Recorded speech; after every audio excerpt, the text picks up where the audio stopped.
Well, I think that at least when I started, because we were the Los Angeles Times, we probably didn't, take the whole internet thing. Maybe we didn't attack it maybe with the same urgency that other media entities did. At least when we started, I know the Riverside Press Enterprise, their beat guy was blogging all the time.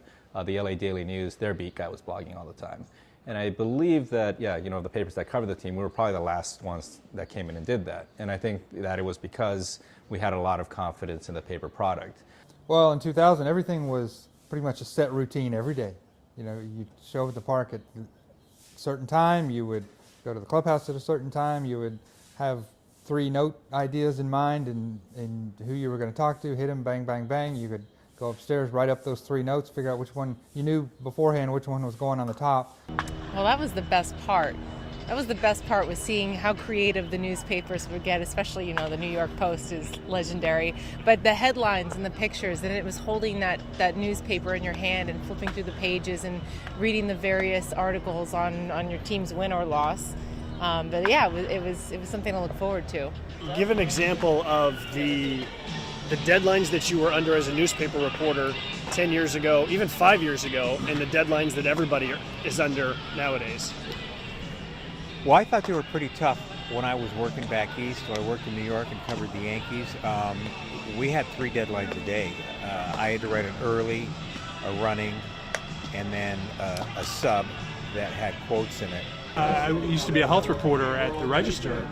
I covered sports for the Associated Press, but that was only from '98 to like 2003. And since then, it's so different. And back then, Twitter didn't exist. And the thought of writing little messages and updates during the game, it would have been inconceivable, and probably still is for a lot of the older AP writers out there and newspaper writers. They would have considered it a distraction. Obviously, as kind of the years have gone by, and we're kind of seeing that we're going to have to embrace the internet whether we want to or not. We've been encouraged more to tweet, to use Twitter, and now there is a full-time Dodgers blog, and we actually went out of our way now to hire a full-time Dodgers blogger so that I wouldn't have to be doing both, the daily stuff for the paper and the blog. Not that I don't post on the blog, but I'm definitely doing a lot more on the web than I did 5 years ago. I mean, it's a complete 180, because we used to, we would know about something at 4 o'clock in the afternoon, and it would be like, hey, do you have this alone? And if the answer was yes, we would take the chance that we could hold it till 11 o'clock, the paper would come out, nobody else would know, and everybody would be surprised the next morning. Now, 30 seconds after you learn it, you better get something up. You're tweeting it, you're blogging it, you're getting it up right away. You work for a website, there's no space limitations, but at the same time, there's no formatted template or anything like that. It's whatever is going on every day. Maybe some nights you write a column after the game. Maybe some nights you just write a blog post. Maybe you really don't do a notebook at all, because there's no reason to. Notebooks were kind of born out of space limitations. It was a place to dump 3 different stories and combine them into one story and split it up into blocks. Whereas on the web, you don't need to do that, because every story can have a headline on it, even if it's a 1-paragraph story. You're one of the few people who's been allowed to still write long-form journalism, big, long takeout features. Is there still a market for that? I hope so. Right? I hope so. I think there is, but I think that you have to be judicious about when you do it. I try to pick my spots with that kind of stuff. I mean, it's easy. Everybody has a really good story, and you could turn it into a 2,000 or 3,000 word feature. But what is the audience going to sit through, right? And you have to make sure it's really worth it. Well, it's funny because most of what we do is for the online audience, I guess, because of the stories we put out. We produced more than we could ever fit in a newspaper, but we're still.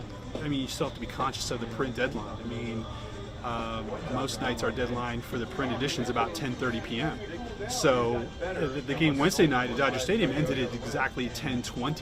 So I have to think about print, because we have to have something in the paper. A lot of people still want to get their game coverage that way. Sunday, see how he comes out of his Sunday bullpen, and then we can make a determination of where he slots in, and if he's ready to pitch. The offense knows it's got to step up, but when you have a pitcher like that and you have a staff like that, it's almost like, well, we could still win 2-1, right? Yeah. Well, you have to have confidence you're going to go out there and win on any given day. I wonder if you can put the cap back on that bottle, because it's sort of what it's just become now. And it's so easy, right? I mean, I could literally stand here, talk to Mike Scioscia, get an update, and tweet it on my phone in 2 seconds, which is, I mean, I think it's, in some ways, it's devaluing news and actual reporting, because that's really just about access, right? That's about, I was here and I heard it, so I'm going to tweet it, as opposed to actually making the calls and doing some real reporting.